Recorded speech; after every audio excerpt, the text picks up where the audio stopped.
Welcome to the lesson, Elevating Engagement and Wellness as Strategic Foundations. Here's the question. Are your wellness and engagement strategies addressing the root causes of disengagement, or are they merely treating the symptoms? Now, we all know by now that engagement and wellness are really key to our business. So let's get one thing straight. Employee engagement and wellness aren't just perks. They are, like I like to say, strategic necessities. Companies that fail to invest in their employees' well-being struggle with retention, productivity, and innovation. On the flip side, companies that prioritize engagement and wellness gain a competitive edge in attracting top talent, reducing burnout, and fostering long-term success. So what's the problem?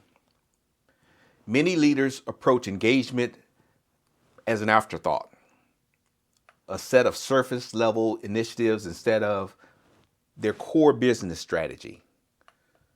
So ask yourself, are you treating wellness like an add-on or like an investment? Is your engagement strategy designed to keep people fulfilled and productive, or just to keep them from quitting? To bring this lesson to life, let's look at two companies that have made engagement and wellness foundational to their success. First company is Patagonia, the outdoor gear company that puts employee wellness first, and Limeade, a tech-driven platform revolutionizing personalized wellness at work. Now, each of these companies face real challenges, but they invested in their people and it paid off. What do I like to say? Unlock the power of your people. That's a critical part of wellness and your strategic well-being initiatives. All right, let's talk about Patagonia first.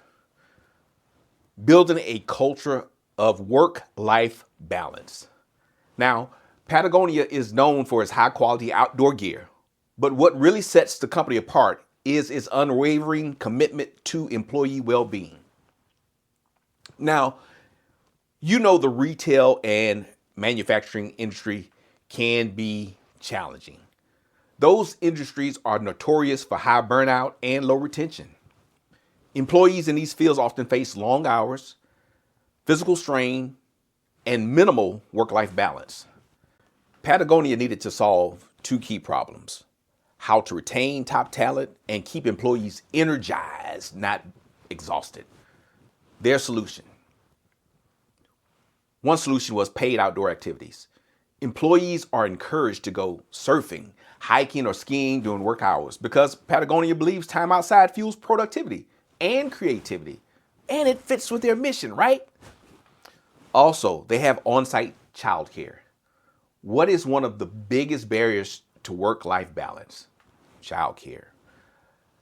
Patagonia solved this by offering on-site daycare so employees could work knowing that their kids were well cared for.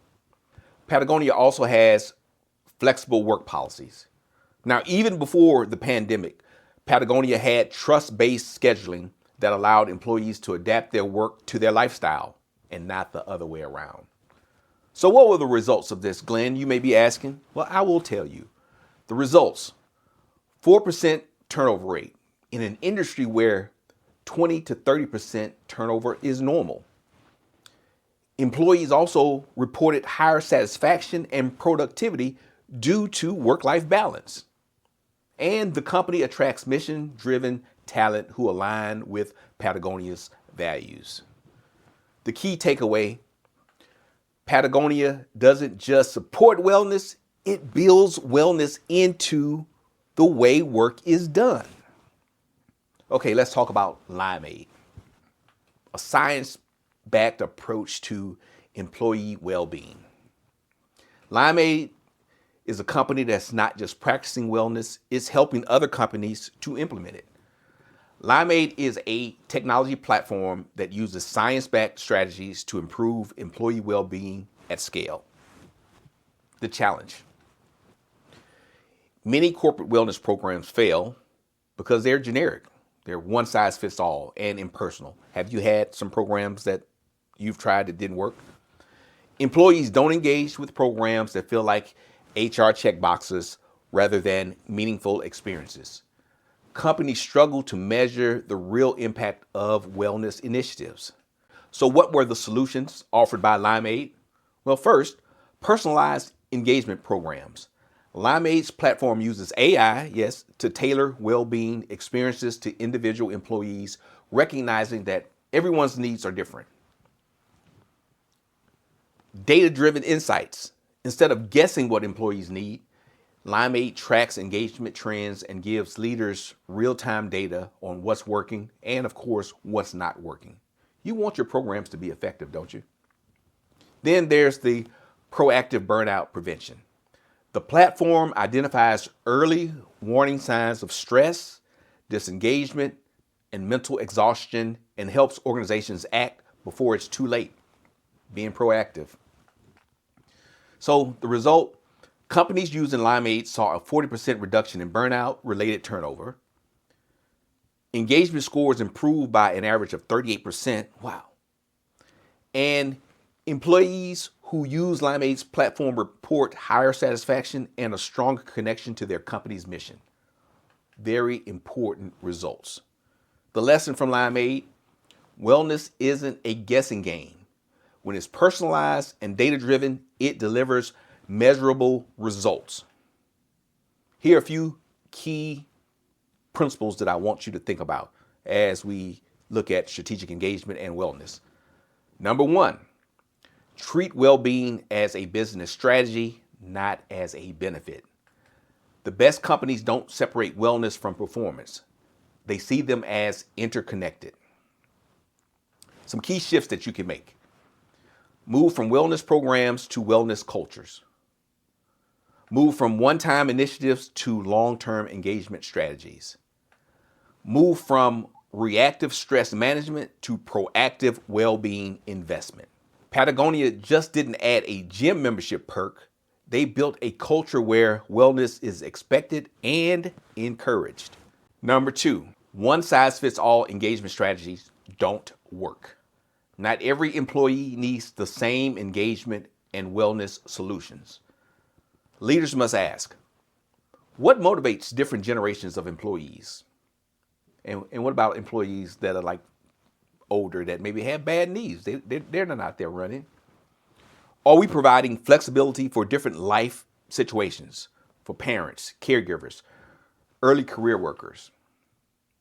Are we tracking and adapting engagement based on real data? We want programs that work and that are cost effective. Again, an example, Limeade's personalized approach proves that engagement must be customized to individual needs, not just the company's goals. Number three, address burnout before it becomes a crisis. Burnout isn't an employee problem. It's a leadership problem. What are some of the warning signs of burnout? Well, it could be declining engagement and enthusiasm, increased absenteeism and turnover, employees feeling undervalued or disconnected from company purpose. In order to combat burnout, leaders must monitor stress indicators such as workload, recognition programs, psychological safety, feedback. Leaders must also encourage mental breaks. Again, Patagonia lets employees take outdoor breaks. And leaders must also foster workplace belonging. Limeade builds this through personalized experience. All right, are you ready for the activity? I want you to research and design a customized engagement strategy, or maybe you can go and get an app like Limeade. But take some time with the exercise. Step one, assess your organization's current engagement strategy. What well-being initiatives do you currently offer? How engaged are employees with these programs? Are these initiatives making a measurable impact? Do you have the data? Step 2, identify gaps and opportunities. Are different employee groups receiving tailored engagement options? Is mental wellness a priority or is it an afterthought? Do leaders model healthy engagement habits or do they expect employees to grind it out? Hey, who am I to talk, right? But that's for me personally, not for everyone on the team. And step 3, design a targeted improvement. I want you to choose one area where you can immediately improve engagement or well-being. Here's an example for you. If an engagement survey results show that employees feel disconnected, you could implement a structured peer mentorship program to foster stronger workplace relationships. My final thoughts. The companies that prioritize people will win the future. The war for talent is not just about salary. Really, it isn't. It's about workplace experience, well-being, and purpose. So ask yourself, are we building a workplace where people thrive, or do we have a workplace where people are just surviving?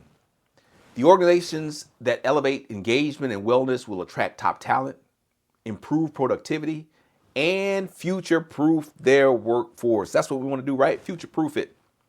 Just like Patagonia and Limeade, the best companies don't just care about employee well-being, they invest in it. Now, make sure you check out the Workplace Disruption Readiness Guidebook that's included with this course. It has strategies for measuring engagement, preventing burnout, and building a resilient workplace culture. As we close, a few key takeaways. Wellness and engagement aren't perks. They are business strategies. Don't forget that. Companies that prioritize employee well-being see lower turnover and higher performance. And finally, the future of work belongs to organizations that invest in their people. All right, good luck with the exercise. It's time to get to work.